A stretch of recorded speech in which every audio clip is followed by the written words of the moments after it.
ఉజ్జయిని నగరంలో గల వైశ్యునకు పుణ్యవతి, భాగ్యవతి యను ఇరువురు కుమార్తెలు గలరు.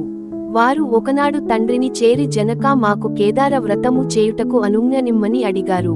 అందుకాతడు బిడ్డలారా, నేను దరిద్రుడను, సామాగ్రులను సమకూర్చగల పాటివాడను కాను. మీరా ఆలోచనను మానుకోండని పలికెను.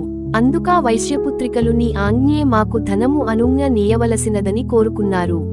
వారిరువురు ఒక వటవృక్షం క్రింద కూర్చుని తోరము కట్టుకొని పూజను భక్తితో చేసుకున్నారు.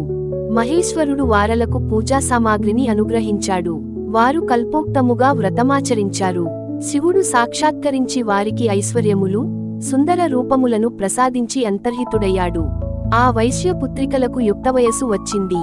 సౌందర్య సోయగం కలిగిన ఆ వైశ్యపుత్రికలో పెద్దామె పుణ్యవతిని ఉజ్జయిని నగర మహారాజు, చిన్నామె భాగ్యవతిని చోళభూపాలుడు వివాహం చేసుకున్నారు. వారి తండ్రియగు వైశ్యుడు ధనధాన్య సమృద్ధితో రాజభోగములతో పుత్రులను పొంది సుఖంగా జీవిస్తున్నాడు. మరికొంత కాలానికి చిన్న కుమార్తె భాగ్యవతి ఐశ్వర్య మదోన్మతురాలై కేదార వ్రతాన్ని మరచిపోయింది. అందువల్ల ఈశ్వరానుగ్రహం కోల్పోయింది. ఆమె భర్త ఆగ్రహానికి గురైంది. ఆమె భర్త ఆమెను, కుమారుడ్ని రాజ్యము నుండి వెడలగొట్టివేశాడు.